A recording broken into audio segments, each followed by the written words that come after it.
Welcome to American Christian or Christian American. This is January 2026. And we're going to talk about why I'm actually doing this. I mean, I've kind of said so before, but there are many different reasons why I'm doing this. One is to bring up information that people who are being oppressed may not have even known, although they know a lot more than me in many ways, but there are those who may not know a lot of things. It is also to help those people who are like me, who are learning about these things. But another really important reason is to touch those people who are on the other side, who have been either they're full blown people who oppress people or go after people, or for the people in between who just kind of go along casually on a day and don't really think about people who are not white because their lives they can get along just fine. I'm hoping to touch some people and to transform them. Is it possible? Yes, it's possible. I'm going to show a couple of videos and then we'll talk some more about people who are thought of as very unlikely to be touched, but were touched. And so it is possible. So let's look at those videos and then we'll talk some more. Before I go to the video, if you could please hit that subscribe button and join. Well, it's not joining. I mean, join is another thing. A lot of times there's a financial burden there. This is just subscribing. There is no financial burden. There is no, all you do is you get the videos easier and you help the channel grow. If you could push the like button if you like this video, this will help the algorithms within YouTube to spread the videos out farther. So without further ado, we'll go into those videos and then we'll have a further conversation. I think I'm the only one that's never heard this guy's crazy story. So the guy on the left, his name is Daryl Davis. He's a blues musician. And one night he's playing piano at a lounge. When he finishes playing, a white guy approaches him and says, "I love your music. I've never heard a black man play the piano like this. It reminds me of Jerry Lee Lewis." So the guy says, "You're amazing." Daryl says, "Thank you." And he says, "Well, where do you think Jerry Lee Lewis learned to play like this?" And the guy says, "I don't know." And Daryl says, "He learned the same place that I learned, in the black blues circuit." The white guy says, "Nah, he definitely invented that style himself." So they go back and forth about music. They ended up sitting down and having a drink. And then halfway through the conversation, the white guy says, "You know what? In my entire life, I've never sat down and had a drink with a black guy." And Daryl says, "That's crazy. I've had drinks and dinner with thousands of white people, and I'm only 25 years old." The guy was with a friend, and his friend taps him and says, "You should probably tell him." And Daryl's thinking, "You should tell me what?" And then the guy says, "I'm actually in the Klan." Daryl starts laughing at this point because he doesn't believe him. And then the guy pulls out his wallet, shows him his Klan card, and Daryl knows that he's serious at this point. They talk a little bit more. At the end of the night, the guy says, "Hey, please take my number. The next time you play here, call me and let me know. I want to come watch you play." That night, Daryl thought to himself, "I can't believe that this Klansman has never sat down with a black guy, yet we had so much in common and music brought us together. I'm going to make it a mission to befriend as many Klansmen as possible." And that's exactly what he did. Over a 30-year span, he went out and befriended as many Klansmen as possible. And every time he would befriend a Klansman, they would denounce their membership to the Klan and rip up their card. At that point, Daryl would ask them for their robe. So he would collect their robes and hang them in his home as a symbol of the dent that he's putting in racism just by having conversations with people. Over 30 years, he collected over 200 Klan robes just by having conversations with them and seeing that they had more in common than they had differences. Wow. What an incredible story. Shout out to Daryl. This is crazy. I think I'm the only right. His name is C.P. Ellis. He is a Ku Klux Klan leader from Durham, North Carolina.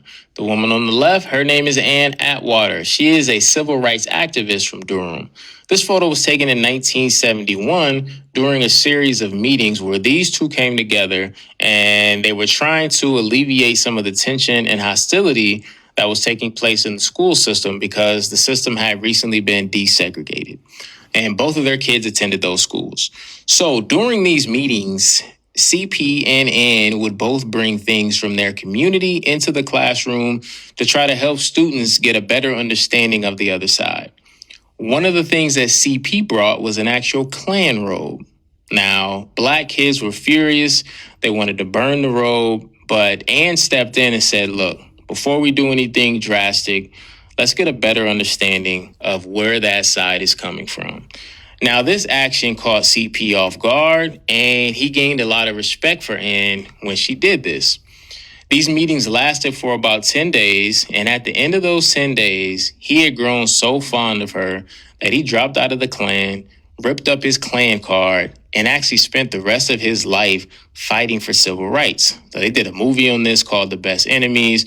They wrote a book, documentaries, and this is just a crazy story to me, from Klan leader to civil rights activist. Man, all because he took the time to get a better understanding of the other side. All right, so in this first video, it talks about a man who was playing music, uh, and another man, a white man, was listening to him. The man playing music was African American, and he was uh, playing music that attracted this white man. He had never really heard African Americans play before, and so he started having a conversation with him, and he was very much impressed the way he played. So as the conversation goes along, the white man says that he had never sat down and talked to a black man before. And the black man thought that was crazy because he had talked to many different white people.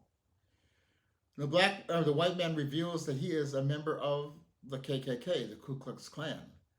And the black guy is flabbergasted that how could he be a member of the Klan? We've had this great conversation. So through this process, he befriended this white guy who had never sat down and talked to somebody before. And throughout his life, he ended up talking and befriending to 200 different Klansmen, whom all tore up their cards, membership cards to the Klan, and changed their minds. You see, people can change their minds. And sometimes people get wrapped up in this society where their minds are programmed to believe one thing. And so, because everybody needs closeness, you can get close to the wrong people. And we tend to believe what people we get close to, what they say. And we go on without knowing the truth, without investigating and understanding the truth. Well, one thing we can do, it depends on how we give to it, not spewing back hate, not killing people or all these other things, but telling the truth. Now, you won't get everybody. There are people who are going to be full of hate all their lives. Charlie Kirk died in his hatred. There are other people who are just never going to ever care about anybody else. But we don't know who those people are completely, and we don't know who will turn. The other story of C.P. Ellis and Ann Atwater in Durham, North Carolina. Best of Enemies was a good movie about it. The accuracy was pretty good. Maybe a couple little things off. You can look up further on the internet and look up C.P. Ellis and find out more information. And Ann Atwater. Ann Atwater was married at 14. Her husband brought her to Durham. And then he got a job, wanted to go someplace else. And she didn't want to go because they had already uprooted and came here. She was in poverty, but so was C.P. Ellis. And she became an activist. C.P. Ellis became the leader of the local Klan chapter, the Grand Cyclops, we call it. So he was the leader of the Klan. Well, there was a fire in a school in Durham, and it brought up to the idea that we needed to integrate these schools because the school where these students were going was simply in bad shape, especially after the fire. These students didn't have the things that they needed. They needed to come together and go to the same schools. Well, people in Durham weren't going to have that, but they brought in a man who would set up a meeting. I believe they call it a charrette, but I'm not sure if I've said that exactly right. The idea was to sit down and have discussions of why or why not it should come together. And they would pick people. a panel of people, a mixture of black and white people on there. Some of the white people were sympathetic towards the idea of school integration, but pressure was put on these people uh, to vote against it. Well, C.P. Ellis and Anne worked together. Reluctantly, they worked together. But they began to learn a little bit more about each other. And towards at the end of this, when all hope seems to be lost, one white lady had been intimidated by the Klan, threatened, and she was scared. She would have voted yes for school integration. She voted no at this time. So things seemed all lost. C.P. Ellis was the last one to get up there, and he talked about why he joined the Klan. This is in the movie now, but it has a lot of background to him. And it was because it provided a brotherhood where people did for each other. Well, see, even when there's lies, a collection of it gives people connection to things. But he said he started seeing things happening where black people were also doing things for other people. That all this was going on during this time. And he no longer believed that black people were inferior. And so he tore up his Klan card in front of everybody and he voted yes for school integration. Now in the movie, and this I can't verify or not, but it shows how his gas station where he worked, he was also poor, was vandalized. He had no customers. And Atwater brought the black community over to give him business, appreciate and show him that they were connected. Well, C.P. Ellis became a lifelong activist and a lifelong friend of Atwater. People can change. So you don't know always the reason why people join things. And many times it's because they don't have the connections that they need. God made us people who need to be connected. But when we don't connect to good things, we get connected to bad things. And we can support hateful things, become hateful people at times, because we need those connections. Other people are just simply power hungry and greedy, and that's all they will do. They will chase after greed and power and put people down. But the thing is, as human beings, we can't always see who they are. So it's important that we speak the truth, that we don't bow down, that we tell the truth. But we also present the kind of people that we're supposed to be, caring and loving. So we are not hateful towards other people, but we are also going to stand the ground and tell the truth. We can be firm and still be caring.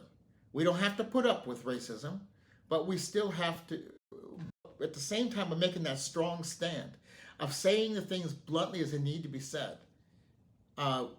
we also need to be open enough to share the truth.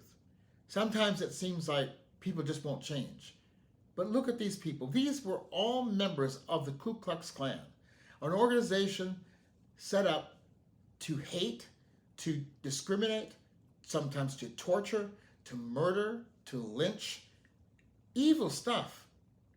But yet, we have, according to this, we have 201 people who were in the Klan that we know had their hearts changed. So if you meet people outside of it who are not part of the Klan, isn't it possible that they are even more so possible could change? Now, I'm not saying that the vast majority of people will change, but isn't it worth it to try to see who we can change? And that when we have more numbers of Caucasian people who look at things differently, we can begin to be that family of God, the human family we're supposed to be, where there's African Americans and Caucasians and people from Asian descent and from India, all people working together, people from Latino people, from Mexico and otherwise, working together to make a civilization that's better, that provides education, provides medical care for others. We don't need to have all of the country in on this because we probably will never ever get that, because there's always going to be people of hate who hate people. Can we get rid of racism? I don't know. Not in my lifetime. But it is possible. But if we did get rid of racism, something else would take its place, because mankind is always going to chase after hatred. But that's why we have to constantly teach. Teach the right things. Teach compassion and show compassion towards people. And it's not easy. It's hard at times. And we get frustrated with things. But we can make a difference. That needs to be our life goal. We have to have a purpose in life. Like I said, too many people just want to just go along easy in life. And Caucasians can do that. That's part of white privilege. We can ignore the problem if we decide to. Others can't. But the question is, what will you do? Whether you're Caucasian, African American, or otherwise. Will you just say you're right and go on and do nothing? Or will you do something? If you've been quiet all this time, can you just say a few little things? Can you just say, that joke isn't funny? Can you at least restrain yourself when you're around people who are negative and saying different things, not to sit there and just be okay with it or to participate in it because of peer pressure? Maybe you need to choose different people to hang out with, at least so you're stronger and understand how to do things. Be yourself, be your own person. Don't let people who are teaching the wrong things to teach you hateful things. And if you can't make it without being connected, because we're not supposed to really, we're supposed to be connected to God and to other people. Find people who are doing the right things, who are saying the right things. And don't be like that Klansman who used a lot of his life not even sitting down and talking to somebody. Use your time in life to go talk to somebody so you can actually make a difference. Make a difference in this world. We can, even if it's slow progress. We make a difference. With each person that you touch and put a little fire in them, they can spread that fire like a forest fire. Because every ember that starts burning in a new area starts a fire, okay? Now, of course, we don't want a forest fire, but you know what I'm saying is that if you touch 3 people in your life, 2 people in your life, or if you're the only one that can touch one person, if you touch an effective person, a person who can go out there and touch 3 or 4 people, and then they touch 3 or 4 people, we can have an impact. We can make a difference. You don't have to get rid of racism. You can diminish racism, make it smaller. We can do that. We might still fit opposition. Every generation has to fight for something. And in this country, being one of the most racist countries in the world, probably next to Nazi Germany, of its past, South Africa, America is probably one of the most racist countries in the world. You may say, well, what about Japan and those? Because, Japan's come a long ways, but remember, Japan's situation is a little different. The Japanese people were the first people in Japan that we know of, and they settled that country, and all it was Japanese people. America was founded where settlers came from Europe, but then they brought slaves here and included them in this, but they used their labor and abused them, and they murdered the indigenous people to take the land. So we're talking about something different. And even today, Japanese people are becoming more open towards other people. And even in Japan, if people are racist, they're not violent. In today's Japan, you can walk the streets of Tokyo, a city of 37 million people, and it's not saying there's no danger, but the risk is very low. This country has so much to think about. And really, this country is not something to be admired because we're admiring the wrong things. Racism and hate are wrong. Talk to people. Say what you need to say. Say, well, I don't understand what to say. Then learn.